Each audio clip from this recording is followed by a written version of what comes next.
Ya, Bismillah. Assalamualaikum warahmatullahi wabarakatuh. Alhamdulillahirabbil alamin. Wassalatu wassalamu ala Rasulillah wa ala alihi wa ashabihi ajma'in. Allahumma inni as'aluka ilman nafi'an wa rizqan thayyiban wa amalan mutaqabbala. Amma ba'd. Bapak Ibu, saudara-saudari yang dirahmati Allah, selamat bergabung kembali di kajian fikih muamalah kita malam ini yang mengangkat tema hukum gadai.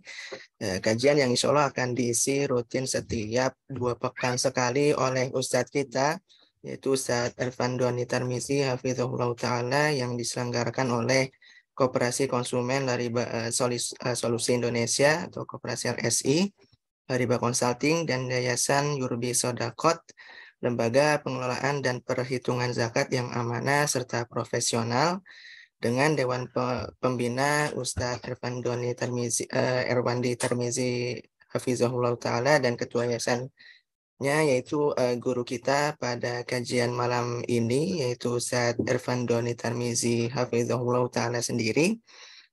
Insya Allah pembahasan yang akan disampaikan pada malam hari ini terkait hukum gadai.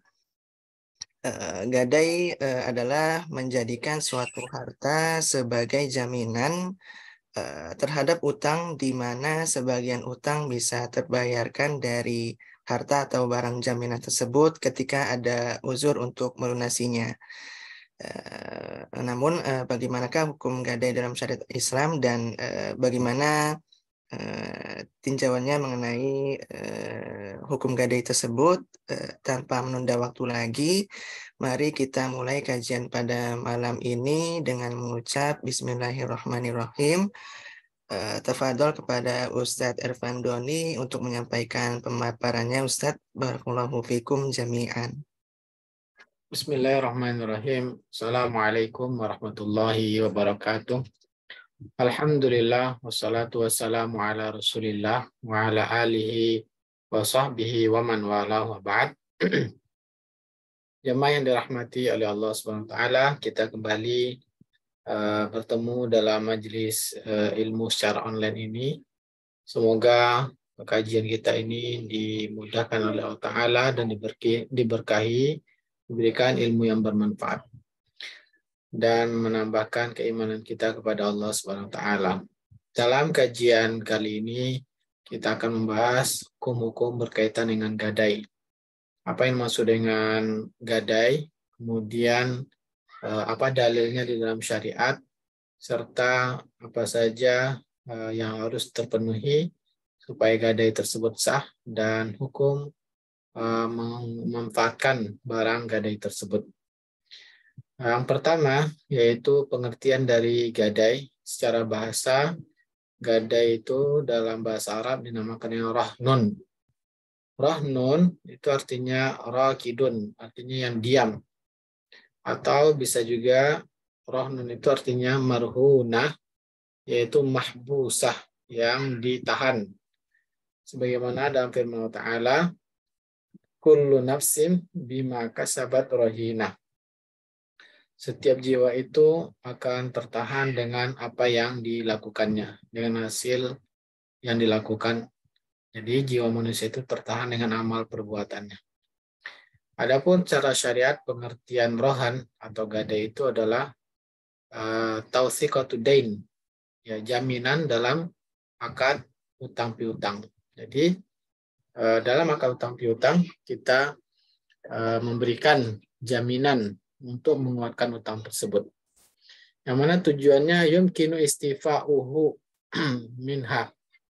Tujuannya adalah untuk melunasi hutang tersebut dari barang gadai tersebut, yaitu maupun dari nilainya ketika tidak bisa melunasi hutang. Jadi kita perhatikan dari pengertian gadai secara syariat merupakan akad jaminan dalam akad utang piutang. Biasanya begitu. Tetapi bisa juga gadai ini bukan hanya pada akad utang piutang, bisa juga dalam akad yang lainnya seperti akad mudharabah, yang mana sahibul mal, pemilik modal, meminta jaminan atau dalam akad musyarakah juga dibolehkan. Tetapi umumnya dalam akad utang piutang yang lebih sering digunakan. Ya. Jadi rohon itu biasanya bahwa dia adalah sebagai jaminan dalam akad utang piutang.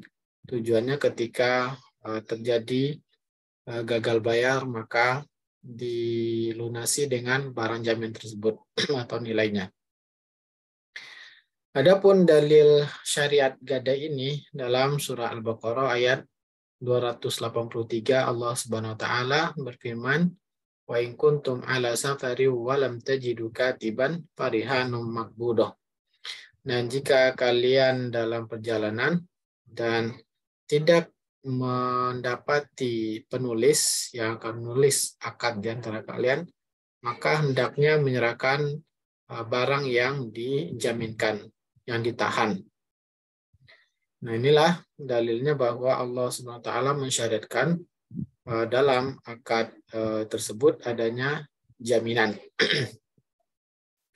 Kemudian juga dalam hadis yang diriwayatkan oleh Ummul Mukminin Aisyah radhiyallahu anha, yang mana mata Rasulullah sallallahu alaihi wasallam wa dir'uhu marhunah inda yahudiyyin bi 30 sa'an min sya'irin. Rasulullah sallallahu alaihi wasallam meninggal dan beliau baju besinya ditahan sebagai jaminan, ya, indah Yahudiyin, pada seorang Yahudi, bisalasina. Kenapa? Karena Rasulullah SAW membeli gandum sebanyak 30 sok, yang mana jaminannya adalah ya akan dibayar nanti dan dijaminkan baju besi beliau. Nah, ini dalil bahwa ya Rasulullah SAW beliau dalam akad utang piutang menyerahkan jaminan. Maka hikmahnya syariat mensyariatkan barang jaminan tersebut supaya untuk membawa kebaikan kepada dua belah pihak. Ya. Kebaikan bagi orang yang berutang maupun kebaikan bagi orang yang memberikan pinjaman, memberikan hutang. Maka kebaikan bagi orang yang berhutang, ketika orang berhutang tidak mampu membayar hutangnya, maka ya ada kemudahan untuk melunasi hutangnya dari barang jaminan tersebut. Ya, sehingga akan lebih berhati-hati dalam melunasi hutangnya, lebih mudah dia untuk melunasi hutangnya. Contohnya, seseorang ya ketika berhutang dan tidak ada jaminan, bisa jadi akan tergoda untuk tidak bayar hutangnya. Tapi ketika dia menjaminkan barang yang berharga miliknya, maka memudahkan beliau untuk bayar hutangnya ketika jatuh tempo. Ya. Dan seandainya tidak ada uang, maka bisa dengan barang jaminan tersebut sebagai melunasi hutangnya. Adapun bagi orang yang memberikan pinjaman, dengan adanya jaminan tersebut, maka hartanya akan lebih terjaga dari gagal bayar hutang. Jadi inilah syariat Allah SWT untuk kemaslahatan bagi dua belah pihak. Maka apa yang harus dipenuhi ya dalam bentuk barang jaminan tersebut? Ya. Jadi ada syarat yang harus dipenuhi supaya dia dikatakan sebagai hukum rahan. Maka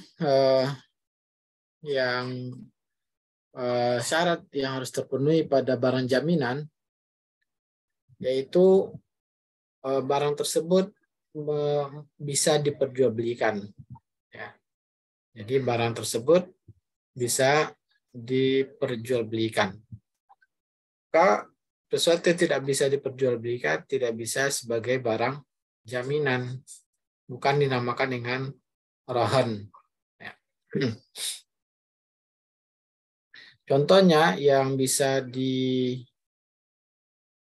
diperjualbelikan ya seperti barang-barang memiliki nilai.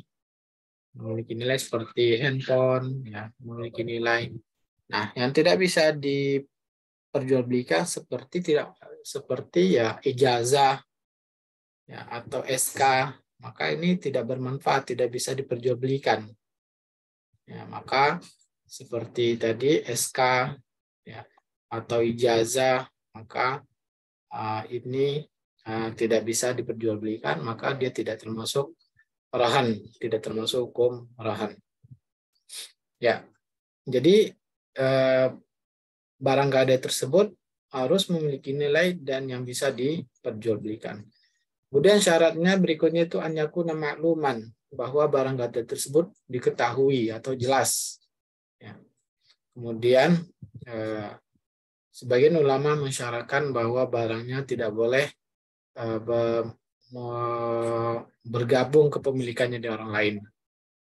Tapi jumhur ulama membolehkan barang gadai tersebut kepemilikannya bergabung dengan orang lain, ya, atau bersyarikat. Nah, ini pendapat jumhur ulama. Nah, kemudian hukum yang berkaitan dengan barang gadai tersebut. Apakah boleh kita memanfaatkan barang gadai tersebut? Ya, maka di sini memanfaatkan barang gadai, ya, bisa yang memanfaatkan tersebut orang yang menggadaikan. Orang yang menggadaikan artinya orang yang berhutang, yang memiliki barang gadai. Nah, maka para ulama mengatakan, berbeda pendapat para ulama. Sebagian ulama di antaranya Abu Hanifah, kalau saya tidak salah, maka mengatakan tidak boleh orang yang menggadaikan tersebut menggunakan barang gadai. Ya. Kecuali izin. Dan sebagian ulama mengatakan boleh dengan syarat izin dari orang yang memiliki hutang atau orang yang dihutangin. Kalau orang yang dihutangin mengizinkan, ya, pemilik barang gadai tersebut menggunakannya, maka ini dibolehkan. Kalau tidak diizinkan, maka tidak dibolehkan. Maksudnya seperti apa? Contohnya, saya berhutang dan menjaminkan, saya berhutang pada si B dan menjaminkan motor saya. Ya. Maka menurut Abu Hanifah, saya tidak bisa menggunakan motor saya. Ya. Maka sebagian ulama yang lain membolehkan. Di antaranya kalau tidak salah mazhab Syafi'i membolehkan dengan syarat diizinkan, ya, oleh orang yang menghutangkan pada saya. Nah, tapi syaratnya harus diizinkan. Sedangkan mazhab Hambali mengatakan boleh tanpa izin menggunakan barang dengan syarat barang tersebut, ya, berupa yang memang butuh perawatan seperti hewan ternak atau hewan yang ditunggangi, ya, maka bolehkan menggunakannya tanpa izin dengan syarat dia memberi makannya. Ini mazhab Hambali. Maka wallahu ta'ala, inilah perbedaan para ulama tentang si orang yang menggadaikan menggunakan barang gadaiannya. Nah, kemudian hukum orang yang menerima barang jaminan atau menerima barang gadaian, memanfaatkan barang gadai, apakah dibolehkan atau tidak? Maka seluruh ulama mengatakan tidak dibolehkan seandainya barang jaminan tersebut dalam akad utang piutang. Ya.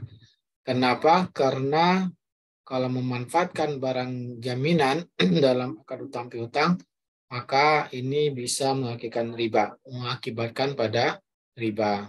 Ya. Sebagaimana kaidah yang sudah disepakati para ulama, kullu qardin jara manfaatan fahuwa riba. Setiap akad utang piutang yang mana ada manfaat diterima oleh orang yang memberikan hutang, maka manfaat tersebut adalah riba. Maka jumhur ulama mengatakan tidak dibolehkan. Ya, kalau akadnya utang piutang. Tapi kalau barang jaminan bukan akad utang piutang, maka dibolehkan menggunakannya. Nah, dengan izin pemilik barang jaminan tersebut. Contohnya dalam akad kerjasama mudharabah, ya, yang mana sahibul mal atau pemilik modal mensyaratkan kepada pengelola harus menyerahkan jaminan. Tujuannya apa? Tujuannya untuk supaya pengelola tersebut tidak lalai, tidak lalai dalam mengelola bisnis tersebut dan tidak melarikan harta atau uang sahibul mal sehingga minta jaminan. Dan ini dalam akad mudharabah boleh saja si sahibul mal tersebut menggunakan barang jaminan tapi dengan syarat izin dari orang yang menyerahkan atau pemilik barang jaminan tersebut. Nah, inilah hal-hal yang berkaitan dengan hukum yang berkaitan dengan barang gadai, dan sisa waktu kita akan diskusi dan tanya jawab berkaitan dengan tema maupun di luar tema. Ya, persilakan. Ya, baik Ustadz, jazakallahu khairan atas materi dan ilmu yang telah disampaikan Ustadz. Bagi Bapak Ibu, saat ini kita membuka untuk sesi diskusi dan tanya jawab. Jika Bapak Ibu ada yang ingin ditanyakan atau yang ingin disampaikan, dipersilakan untuk raise hand ataupun melalui chat. Dan untuk pertanyaan bisa pertanyaan seputar fikih muamalah lainnya. Namun sebelum sesi tanya jawab ada beberapa hal yang ingin kami sampaikan. Yang pertama adalah mohon diinformasikan nama dan asalnya dari mana sebelum bertanya. Lalu yang kedua adalah yang kita prioritaskan adalah yang raise hand, baru setelah itu yang bertanya di kolom chat. Dan juga untuk pertanyaannya bisa disampaikan satu pertanyaan prioritas dahulu ataupun nanti kalau masih ada waktu bisa mengantri kembali, kemudian jika ingin bertanya lagi bisa raise hand kembali. Lalu yang terakhir adalah jika ingin menyebutkan lembaga lain atau fulan, mohon disebutkan inisialnya saja dan jangan langsung menyebutkan lembaga tersebut karena supaya menjaga adab. Baik Bapak Ibu, dipersilakan untuk bertanya. Untuk yang pertama di sini ada Bapak Yusuf Saputra, dipersilakan Pak. Assalamualaikum warahmatullahi wabarakatuh, Ustadz. Waalaikumsalam warahmatullahi wabarakatuh. Saya Yusuf, Ustadz, dari Bekasi. Saya ingin tanya mengenai hukumnya membeli barang-barang gadai. Contohnya kalau ada orang yang menggadaikan barangnya di BUMN-P, terus kemudian dia gagal membayarnya. Oleh P tersebut, barang tersebut kemudian dijual. Apakah kita membeli? Bagaimana hukumnya kalau kita membeli barang gadaian tersebut? Mengingat P ini kan beroperasinya itu tidak syariah, Ustaz. Ya.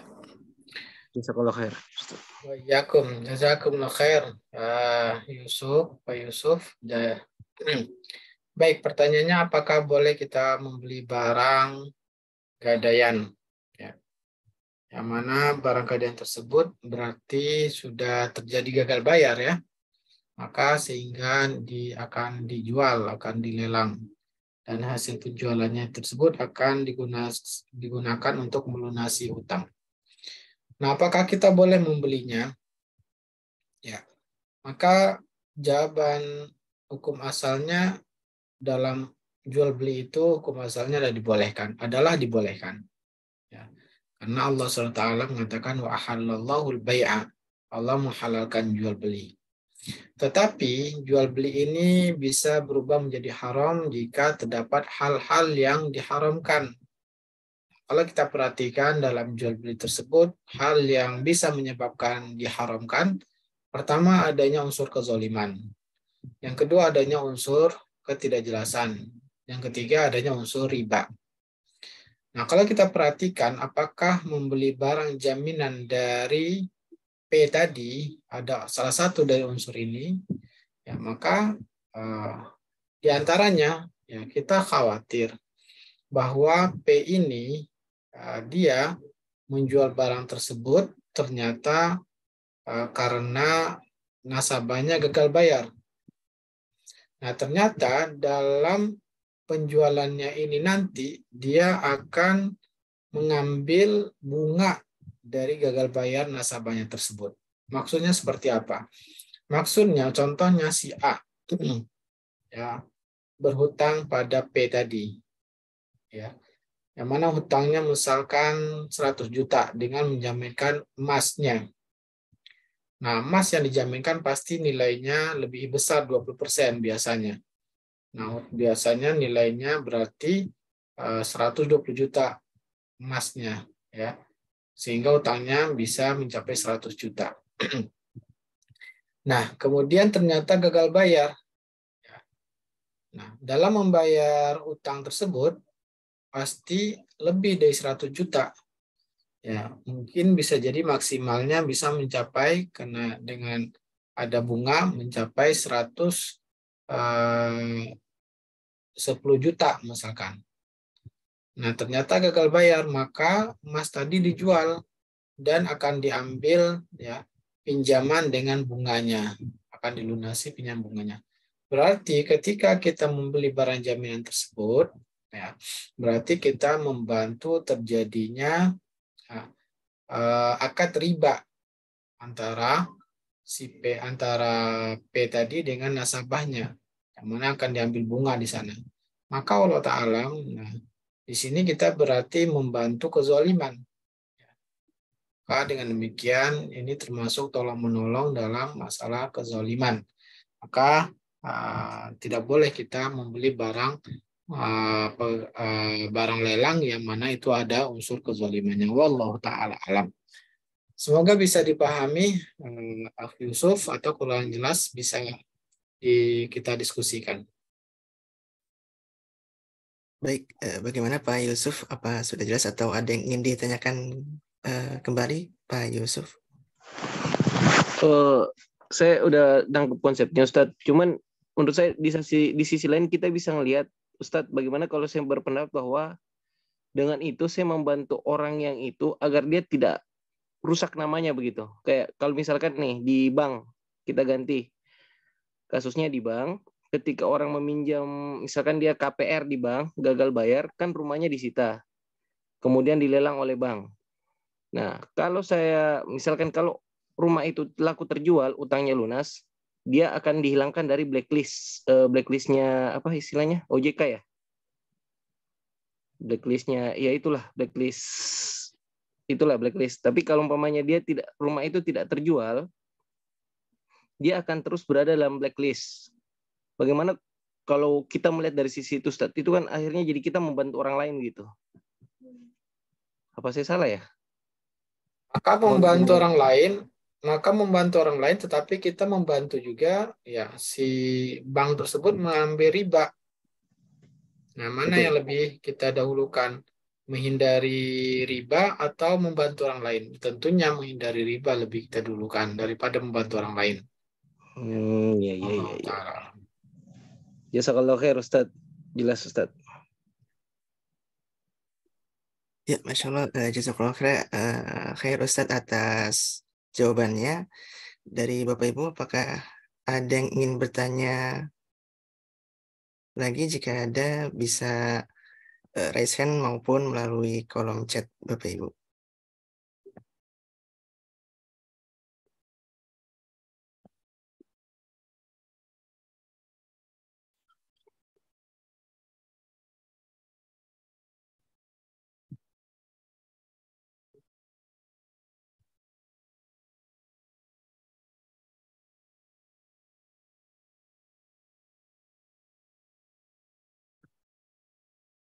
Ya, silakan ke Bapak Dona. Bisa open mic, Pak Dona. Assalamualaikum warahmatullahi wabarakatuh. Waalaikumsalam warahmatullahi wabarakatuh. Saya punya kondisi kerjasama dengan seseorang. Kerjasama itu saya menyewakan mobil dengan hitungan bulanan dan orang tersebut menyewakannya dalam hitungan harian. Kerjasamanya adalah saya tidak tahu menahu, pokoknya saya dapat biaya sewa bulanan setiap bulannya. Tetapi sudah berapa lama ini orang tersebut tidak sanggup lagi membayar bulanan dikarenakan mobil tersebut digelapkan oleh peminjamnya. Nah, sudah berlangsung cukup lama. Kalau pendapat saya bahwa itu nanti kalau misalkan tetap dihitung biaya mobilnya, misalkan dia menggantikan harus dengan nilai mobilnya, saya merasa dirugikan. Apakah boleh misalkan saya bertransaksi setelah itu jadi menganggap bahwa saya menjual ke orang tersebut dengan dinilai dengan emas sehingga nilai harta saya tidak berkurang. Nah, kalau seperti itu bagaimana Ustadz? Pertanyaannya, bolehkah yang awalnya akad sewa menyewa ya kemudian dianggap seperti jual beli, begitu Pak? Kemudian karena pembayarannya lama, jual belinya dinilai dengan emas, begitu? Pak Dona? Iya, seperti itu Pak. Jadi karena dia tidak sanggup, sudah lama ini tidak sanggup lagi untuk membayar cicilan, terus karena mobilnya digelapkan oleh orang yang menyewa ke dia, akhirnya saya minta ya saya belum meminta beliau untuk membeli barang saya, tetapi berpikiran seperti itu untuk menjaga nilai barang yang saya miliki. Suara saya jelas nggak? Jelas. Dengan cara dianggap itu emas. Ya, nanti saya bicara lagi dengan rekan saya itu bahwa ya udah kita lakukan aja transaksi jual beli dinilai dengan emas sehingga orang tersebut memiliki hutang ke saya senilai emas tersebut. Pada dasarnya dia harus mengembalikan mobil tersebut, cuman karena digelapkan jadi dia belum bisa mengembalikan mobil tersebut. Wallahu ta'alam, seharusnya ya akad sewa menyewa itu ya, maka dia adalah akad amanah di tangan orang yang menyewanya. Artinya dia berkewajiban untuk membalikan ketika masa sewanya sudah berakhir. Ya. Ternyata dia masa sewanya sudah berakhir, dia tidak mengembalikan juga mobilnya, bahkan juga tidak membayar uang sewanya. Nah, bagaimana hal ini? Maka hak dari orang yang menyewakan, ya, maka dia mendapat ganti rugi yang senilai dengan barangnya tersebut. Nah, maka dia berhak mendapat ganti rugi. Nah, contohnya mobilnya itu adalah nilainya 100 juta, maka dia berhak mendapat ganti rugi senilai 100 juta. Nah, hanya itu saja yang kemudian juga sewa yang disepakati. Nah, kemudian boleh tidak, itu ya yang pertama dilakukan. Boleh tidak 100 juta tersebut kita anggap seperti emas. Ya. Kita jadikan emas, tujuannya apa? Karena mengkhawatirkan ini membutuhkan waktu yang lama. Sehingga kalau dengan rupiah nanti takut inflasi. Ya. Maka walau ta'alam, dalam tukar menukar, tadi kan nilainya rupiah kan? Dinilai dengan rupiah. Ya.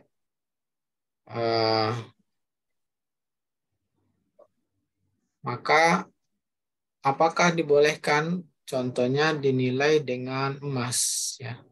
Boleh nggak 100 juta tersebut dianggap seperti disepakati, misalkan dua belah pihak sepakat bahwa 100 gram emas.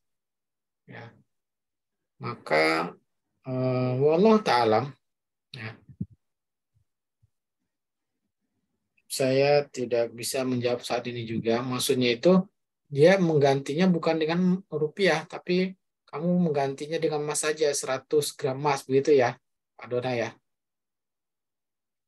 Ya, betul Pak. Jadi misalkan kayak tadi betul Pak. Jadi oke, saya pengen mobilnya dinilai dengan harga sekarang, misalkan 100 juta, tapi beliau, oh saya nggak ada uangnya nih. Nah, kalau misalkan nanti beliau akan mengembalikannya nanti ketika ada uangnya, kan kalau hal tersebut berarti kan bisa dibilang merugikan saya karena adanya inflasi dan lain sebagainya. Nah, untuk menjaga nilai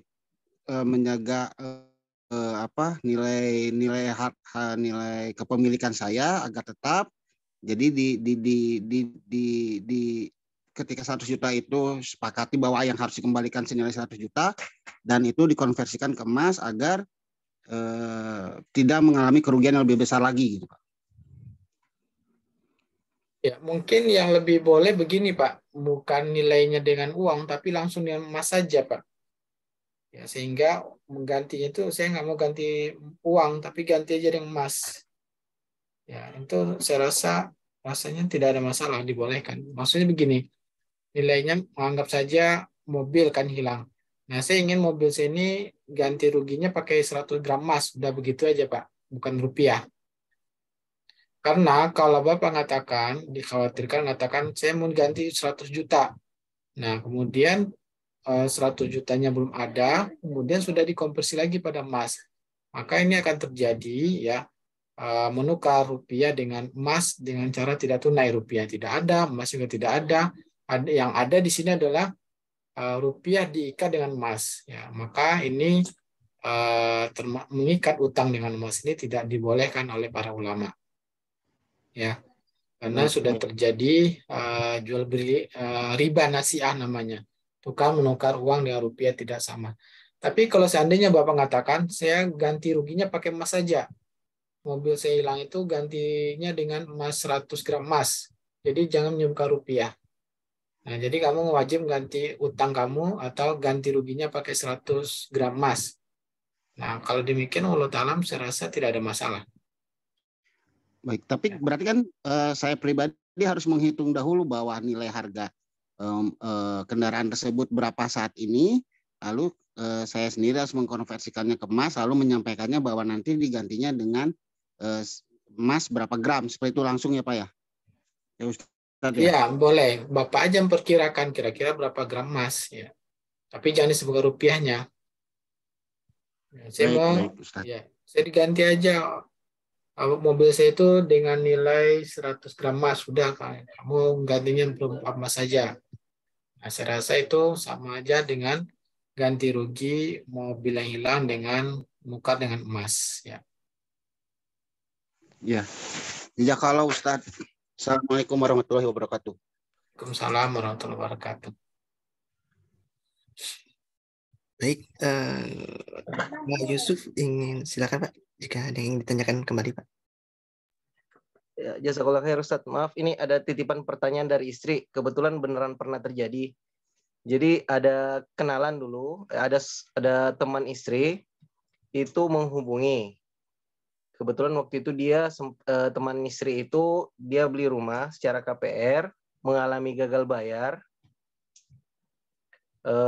Kalau nggak salah ingat, dia tinggal kurang 50 apa 100 juta lagi gitu. Terus dia nelpon, dia nanya gini, boleh nggak misalkan kita bantu dia dengan cara kita beli rumah itu dari dia. Misalkan ya, saya kasih contoh angka aja Ustaz, biar lebih gampang mungkin dipahaminya. Bank melelang rumah itu seharga anggaplah 150 juta. Sementara teman itu sudah mencicil dengan nilai cicilan kurang lebih anggaplah 100 juta. Nah, tapi teman itu menawari, gimana kalau kamu beli aja, bayar ke bank 150, bayar ke kami 10-20 juta aja gitu. Bentar, hutangnya di bank tinggal 100 juta apa 150? 150 Ustaz. 100 itu yang udah dia bayarkan ke bank selama beberapa waktu sebelum akhirnya gagal bayar. Tapi 150 itu pokok termasuk bunga ya Ustaz. Kita nggak tahu ininya. Kita nggak tahu pokok sebenarnya. Yang jelas bank melelang rumah itu 150 juta nilai lelangnya, limit lelangnya. Iya. Ya. Terus pertanyaannya? Ya. Teman itu kan sudah bayar 100 juta ke bank gitu. Jadi dia pikir daripada dilelang, dia sama sekali kehilangan uangnya yang sudah 100 juta itu, dia menawarkan kepada kami. Gimana kalau kamu beli aja 200 juta misalkan, 150 juta kamu bayar ke bank, 50-nya buat kami.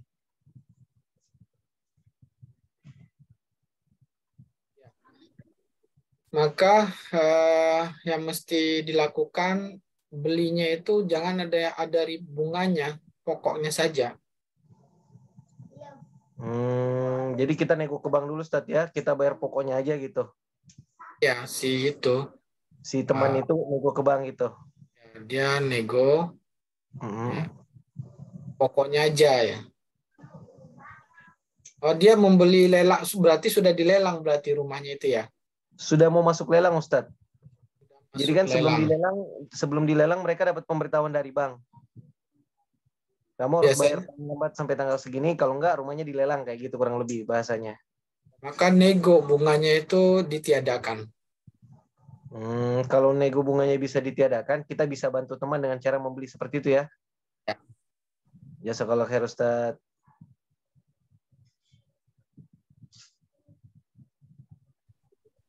Ya, baik. Selanjutnya Pak Fauzan dipersilakan, Pak.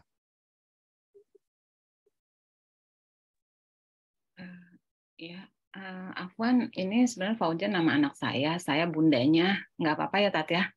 Silakan Bunda Fauzan. Iya. Di mana Bunda Fauzan? Baik, mau bertanya begini Pak Ustadz. Di tahun 2021 saya kan UKM ya. Saya punya bisnis fashion. Saya bikin gamis. Nah, itu saya mendapatkan dana hibah dari salah satu instansi kementerian.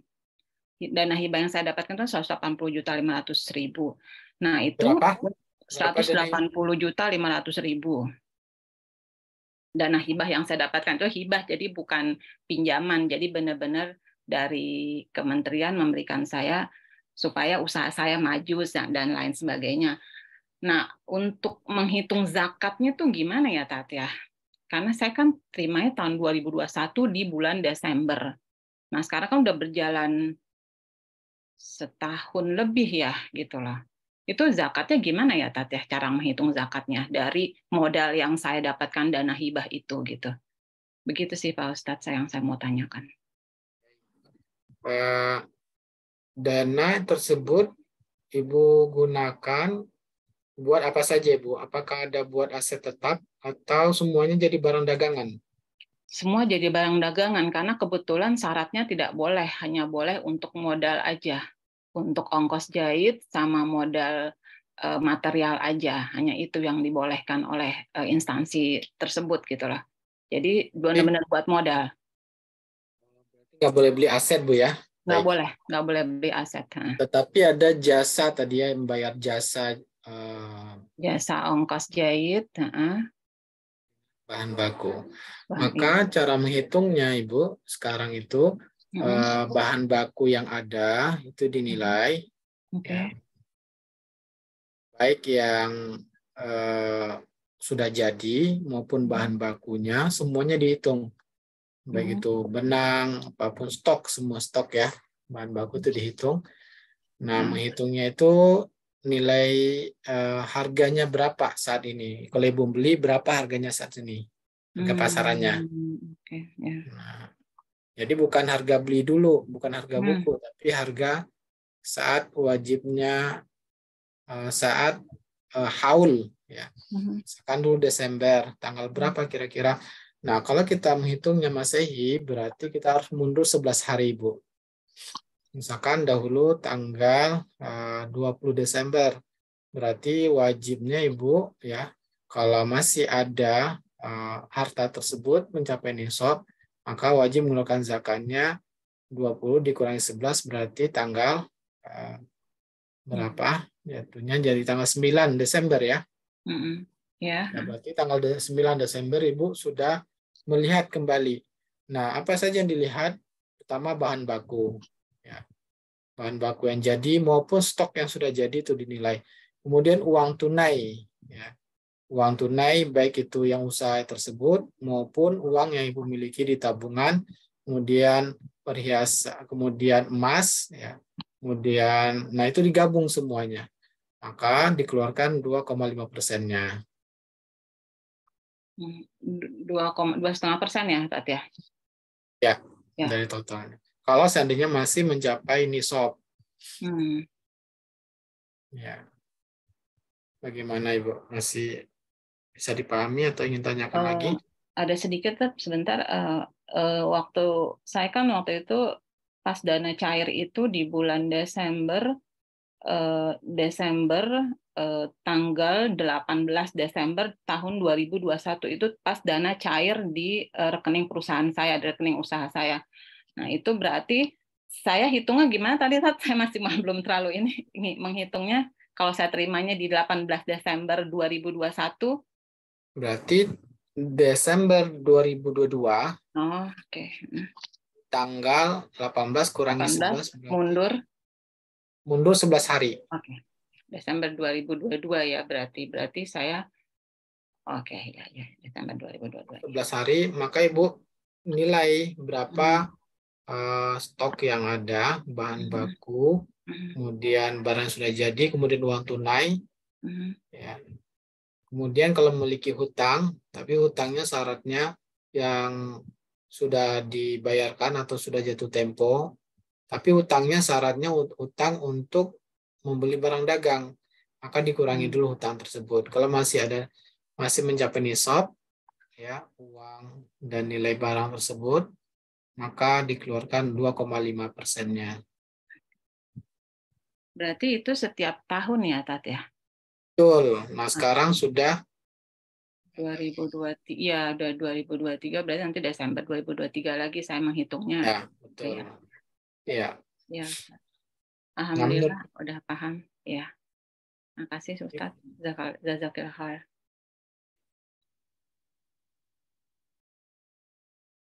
Ya, baik. Bagi Bapak Ibu, apakah ada yang ingin bertanya kembali, bisa raise hand ataupun melalui kolom chat, dan bisa untuk bertanya seputar fikih muamalah lainnya. Jadi tidak harus sesuai tema pada malam hari ini. Dipersilakan Bapak Ibu.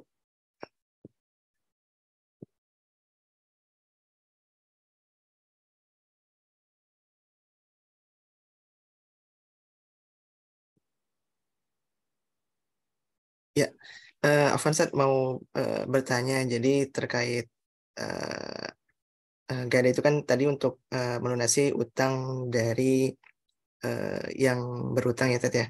Nah, sebenarnya gimana sih prosedur yang syar'i Ustaz untuk jaminan tersebut nantinya dijadikan menjadi pelunasan utang tersebut Ustaz, kalau misalnya fulan qadarullah tidak bisa melunasi utangnya Ustaz?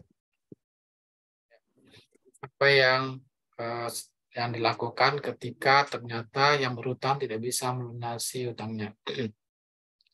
Maka ya, yang dilakukan ketika gagal bayar oleh orang yang berhutang, maka ya barang jaminan tersebut dijual, ya, dijual oleh si pemilik barang.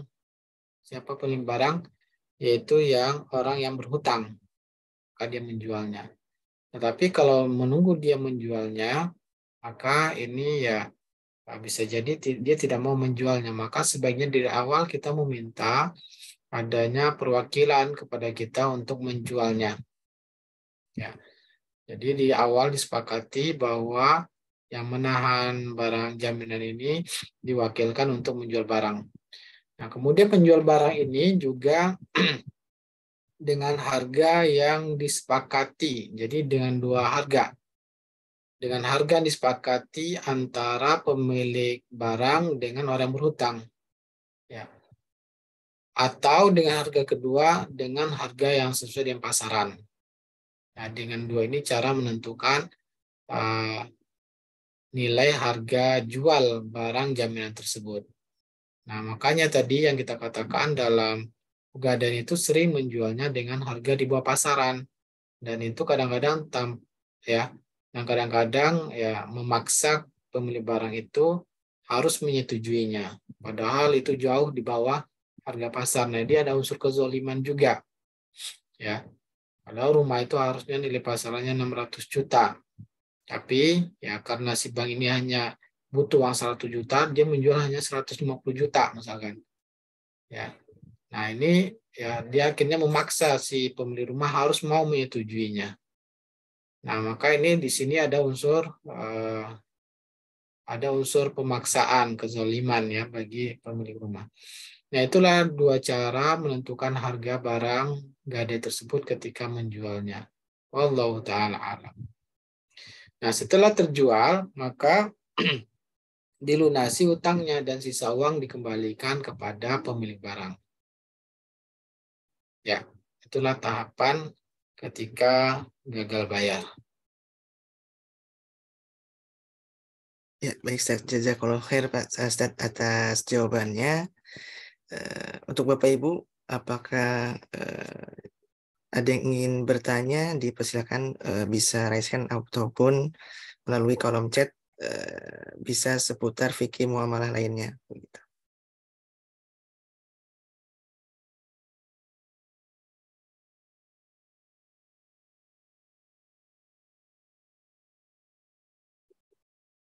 Baik, Ustaz tadi salah satu syarat barang yang dijaminkan adalah barang yang bisa dijual. Nah, kalau misal barang jaminannya berupa komoditas ribawi, apakah boleh dijadikan jaminan, Ustaz? Ribawi maksudnya barang jaminnya uang gitu ya? Misalnya emas gitu, Ustaz. Ya, emas boleh sebagai jaminan. Ya, karena memang emas itu bisa diperjualbelikan, maka ya tidak maka ya dibolehkan, nggak ada masalah.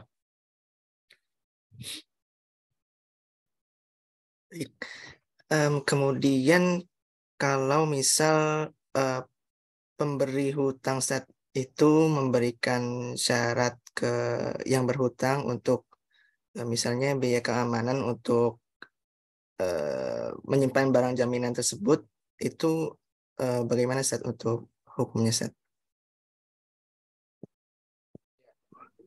Nah, di sini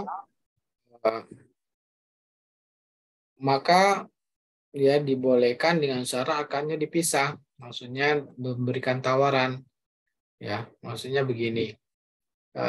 Biasanya kan di pegadaian karena akarnya ada utang piutang, kemudian barang gadainya itu akan disimpan oleh pegadaian dan mereka minta biaya. Ya, maka di sini bergabung dua akad utang piutang dan juga akad sewa tempat penyimpanan. Maka sebaiknya bagaimana caranya supaya terhindar dari larangan Nabi, yang mana Nabi melarang tidak boleh menggabungkan akad utang piutang dengan akad jual beli. Ya, sebagaimana Nabi katakan la yahillu salafun wa bai'un. Tidak boleh menggabungkan akad utang piutang dengan akad jual beli. Maka cara solusinya bagaimana? Solusinya dengan mengatakan silakan ya kamu bebas menyimpan tempat kami atau menyimpan tempat lain. Ya. Nah, jadi memberikan pilihan. Nah, ternyata memilih ya udah simpan di sini saja. Maka dikatakan kalau nyimpan ke kami harganya sekian. Nah, supaya memisahkan ya, memberikan pilihan, tidak memaksa. Tidak memaksa orang berhutang tersebut harus menyimpan tempat orang yang menyimpan barang ini tempat dia berhutang. Nah, itu ya salah satu solusinya wallahu taala alam. Dan juga kemudian harga sewanya itu harga sewa yang real, tidak boleh dinaikkan harganya. Karena mentang-mentang dia berhutang, harga sewanya dimahalin dari yang pasaran. Nah, maka ini bisa menjadi mengambil manfaat dari akad utang piutang yang maka menjadi riba. Wallahu ta'ala. Ya. Baik, Ustaz, jazakallahu khair atas jawabannya. Bagaimana dari Bapak Ibu? Ada yang ingin bertanya terkait seputar fikih muamalah lainnya, ataupun bisa juga bertanya terkait case-case yang ada di kehidupan sehari-hari, boleh dipersilakan melalui kolom chat maupun raise hand begitu Bapak Ibu.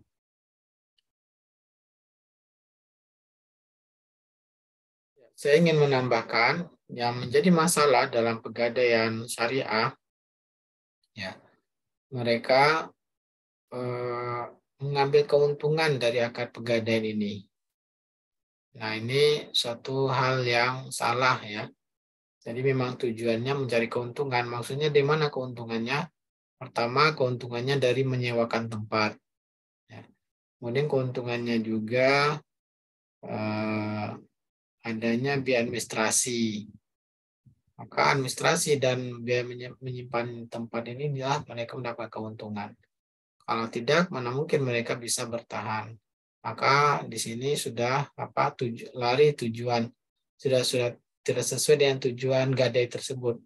Yang mana gadai tujuannya adalah sebagai akad jaminan, ya, atau akad sosial, bukan untuk mencari keuntungan. Ketika sudah menjadi akad mencari keuntungan, maka ya dikhawatirkan keuntungannya itu dari akad utang piutang. Karena orang yang menggadaikan itu biasanya dari akad utang piutang. Ya, wallahu ta'ala alam. Ya, baik Ustaz, jazakallah khair atas jawaban tambahannya. Ini ada pertanyaan di kolom chat dari Pak Sujana. Assalamualaikum warahmatullahi wabarakatuh. Izin bertanya, saat ini saya nasabah Bank A dengan pembiayaan KPR selama 15 tahun. Di tahun kedua saya merenovasi rumah tersebut.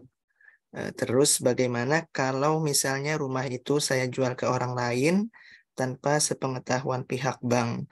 Setelah ada calon pembelinya dan terjadi transaksi jual beli antara saya dengan calon pembeli, setelah itu saya baru melunasi hutang ke pihak bank dan menyerahkan surat-surat rumah kepada pembeli. Apakah boleh bermuamalah seperti itu? Hatur nuhun Ustadz. Waalaikumsalam warahmatullahi wabarakatuh. Maka yang perlu Bapak Sujana perhatikan, ada atau tidaknya dalam akad itu rumah yang Bapak beli tersebut juga sebagai barang jaminan dalam akad KPR-nya. Ya. Biasanya dalam lembaga keuangan mereka kalau beli KPR, rumah itu sendiri sebagai barang jaminan yang ketika gagal bayar rumah itu akan dijual. Nah, pastikan dahulu. Nah, kalau memang sebagai barang jaminan biasanya ya pihak banknya mensyaratkan lagi tidak boleh menjual ke orang lain kecuali harus diberitahu pada bank. Maka itu harus diperhatikan. Maka sebagai seorang muslim, kalau kita sudah sepakat bahwa itu sebagai barang jaminan dan ingin menjualnya harus izin dulu dari bank, maka kita harus menepatinya, harus minta izin dulu pada bank. Ya. Maka beritahu kepada bank, saya ingin menjual rumah ini, boleh atau tidak? Yang mana nanti setelah saya jual, saya akan melunasinya. Nah, itu yang harus dilakukan kalau seandainya rumah itu sendiri merupakan jaminan dari akad KPR-nya. Kalau tidak jaminan, maka ya boleh saja, nggak ada masalah. Allah Ta'ala. Karena rumah itu dengan membayar cicilan pertama saja sudah sah menjadi milik Pak Sujana. Walaupun belum lunas, maka sudah boleh kita menjual ke orang lain. Ya. Semoga bisa memahami penjelasan saya. Baik, bagaimana Bapak Sujana? Apakah ingin open mic atau ada yang ingin ditanyakan kembali mengenai pertanyaannya?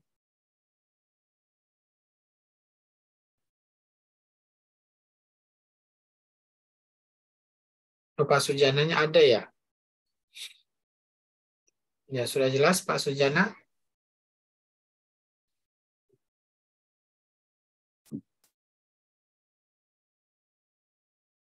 Baik, insya Allah sudah jelas ya Pak Sujana ya. Baik. Kemudian mungkin satu lagi Ustaz Afwan terkait barang jaminan tersebut, apakah orang yang misalnya pemberi hutang itu berkewajiban Ustaz untuk memelihara barang yang digadaikan tersebut Ustaz? Misalnya ada orang berhutang kemudian menggadaikan motornya kan, untuk motor mungkin perlu dipanaskan setiap hari, atau kalau misal nggak dinyalain sama sekali itu bisa ada kemungkinan untuk rusak saat itu. Ya, ya suruh saja yang punya motornya panasin ya. Atau kita izin pada dia, saya akan nyalain dipanasin ya ini misalkan. Maka atau disebutkan aja, saya akan menyalakannya setiap hari kira-kira 5 menit. Dan bensinnya ditanggung oleh yang punya motor. Maka disampaikan kalau kita akan bertindak pada barang gadai tersebut, maka tidak boleh menggunakannya. Kita hanya sifatnya memanaskan. Ya Allah Ta'ala. Baik, Ustaz. Ada Bertindak pada barang gadai tersebut harus dengan izin, ya, harus dengan izin pemilik barang. Tapi bukan untuk memanfaatkannya, hanya untuk kemaslahatan barang gadai saja. Contohnya hanya untuk memanaskan. Ya, Allah Ta'ala. Ya. baik, ada pertanyaan di kolom chat dari Bapak Alaidin Rapani. Di sini mohon pencerahan Ustadz. Fenomena gadai di kampung-kampung, gadai sawah, di mana sawah dibuat oleh pemegang gadai atau hasil sawah untuk pemegang gadai, dan ini jelas tidak sesuai dengan syariah. Bagaimana cara penyelesaian masalah ini? Di satu sisi yang menggadaikan tidak punya uang untuk menembusnya. Maka untuk menyelesaikan masalah ini, para ulama mengatakan dibolehkan memanfaatkan barang gadai dengan cara membayar sewanya. Ya, maka ya tidak mengapa dibolehkan mengolah sawah tersebut, tetapi begitu berhasil dibayar sewanya, dianggap seperti sewa. Ya, misalkan disepakati saya akan mengelola sawah ini ya, yang mana kita bagi 3, saya 2/3, kamu 1/3. Nah, 1/3-nya itu diberikan pada pemilik sawah. Ya, jadi seperti menyewa. Nah, bisa juga 1/3 milik pemilik tanah itu untuk melunasi utangnya. Nanti utang kamu akan dipotong ya dari hasilnya ini misalkan. Nah, itu cara solusi yang dibolehkan untuk memanfaatkan barang jaminan tersebut dianggap sebagai sewa. Sehingga nanti akhirnya utangnya akan lunas, ya, akan kembali lagi kepada pemilik barang. Ya. Baik. Bagaimana Bapak Alaidin Rapani? Apakah sudah jelas atau ada yang ingin kembali ditanyakan?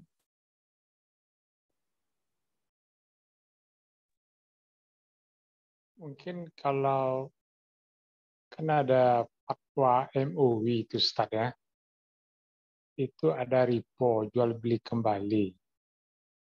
Kalau misalnya seolah sawah itu dijual kepada si pemegang gadai, tapi ada perjanjian pemegang gadai tidak boleh menjual sawah itu kepada orang lain kecuali kepada pemiliknya. Bagaimana itu kira-kira? Itu ada fatwa MUI-nya, Ustaz. Kalau itu dilakukan apa menyalahin atau gimana ya? Harga jualnya, contohnya gimana Pak? Contohnya gini, misalkan orang tersebut utangnya 100 juta. Kemudian disepakati gimana Pak? Sawahnya itu dibeli oleh orang yang utang 100 juta begitu? Ya begitu. Jadi kalau di kampung itu kan orang misalnya kita misalkan 100 juta. Kemudian uang 100 juta itu dengan sawah diserahkan. Ini untuk penyelesaian yang masalah yang telah ada nih Ustadz ya. Orang-orang tua dulu itu kan banyak menggadaikan sawah dengan menyerahkan sawah itu dan sawah itu dibuat. Nah, kalau kita perbarui akadnya, misalnya satu sawah itu digadaikan kalau di kampung itu kan rupiah emas ya, taruhlah nilai rupiah emas itu 5 rupiah, nilainya 100 juta. Kalau kita selesaikan sekarang supaya tidak menyalahi atau mendekati syariah gitu kan, kita bikin suatu akte jual beli kepada pemegang gadai sekarang dengan nilai 100 juta. Nah, kalau jual beli kan si pembeli kan boleh memanfaatkan semuanya, haknya itu dia. Tetapi ada satu ikatan lagi, si pembeli ini tidak boleh menjual kepada pihak lain, atau apabila si penjual pertama ini mempunyai uang, dia berhak membeli kembali gitu. Jadi ada 2 akad nih. Nah, gimana tuh jalannya. Boleh nggak seperti itu, Ustaz ya? Kemudian dibeli lagi dengan harga 100 juta lagi. Begitu, Iya, Pak? betul. Jadi hanya ikatan dengan si pembeli sekarang itu, dia jual barang, tapi dia tidak boleh menjual barang itu kepada pihak lain. Dia harus menjual kembali kepada si penjual pertama gitu kan ya. Dinamakan dengan jual beli inah, Pak. Jadi dinamakan Beli dengan jual beli inah. Maka jual beli inah ini diharamkan oleh mayoritas ulama. Mazhab Syafi'i membolehkan, tetapi mayoritas ulama tidak membolehkannya. Karena berdasarkan hadis Nabi, idza tabayatum bil inah. Kalau kalian melakukan jual beli inah, Allah akan dan seterusnya Allah akan memberikan kehinaan pada kalian. Menunjukkan kehinaan ini adalah sesuatu yang diharamkan. Ya. Oh, ya. Jadi pada hakikatnya itu bukan jual beli tapi hanya utang piutang saja. Nah, maka ya di sana ada mendapatkan manfaat menggunakannya. Maka jual belinya hanya semu. Ya, semu supaya bisa menggunakannya. Maka ini diharamkan. Oh ya. Jadi salah satunya penyelesaiannya yang penjelasan Ustadz yang pertama tadi ya. Ya, jadi digunakan tapi dianggap sewa. Nah, sewa bagiannya itu mengurangi hutangnya. Nah, itu solusinya. Boleh, ya. Ya, sekarang yang jadi masalah sekarang itu memberi pengertian. Ya, Afan Pak, karena waktunya sudah berakhir, mungkin bisa dicukupkan ya Pak Alaidin. Afan ya Pak. Oke. Ya, terima kasih. Ya, baik, Ustadz jazakallahu khairan atas ilmu yang telah disampaikan. Semoga menjadi ilmu yang bermanfaat bagi kita semua yang mendengarkan. Amin. Karena waktu sudah menunjukkan pukul lebih dari 21.15, sehingga untuk kajian kita pada malam hari ini mohon izin kita cukupkan. Mohon maaf kepada Bapak Ibu yang belum dapat bertanya lebih banyak ataupun yang belum sempat mendapatkan kesempatan bertanya. Semoga bisa bertanya di lain kesempatan. Terima kasih banyak Ustadz Ervan Doni atas ilmu dan Bapak Ibu yang sudah berkenan hadir mengikuti kajian ini. Jazakumullahu khairan. Semoga menjadi ilmu yang bermanfaat bagi kita semua. Insya Allah sampai jumpa lagi Bapak Ibu di kajian berikutnya untuk informasi kajian serta informasi-informasi lain terkait Koperasi LSI, Lariba Solusi Indonesia, Lariba Consulting, dan Yurbi Sodakot. Bapak Ibu jika ingin mengetahui lembaga masing-masing tersebut bisa langsung menyimaknya di Instagram, Facebook, LinkedIn maupun YouTube-nya masing-masing. Kemudian dipersilakan kepada Ustadz jika ada yang ingin disampaikan sebelum ditutup, Ustadz. Sudah cukup. Baik, Bapak Ibu, mari kita tutup untuk majelis kita malam hari ini dengan doa kafaratul majelis. Subhanakallahumma bihamdika, asyhadu an la ilaha illa anta, astaghfiruka wa atubu ilaik.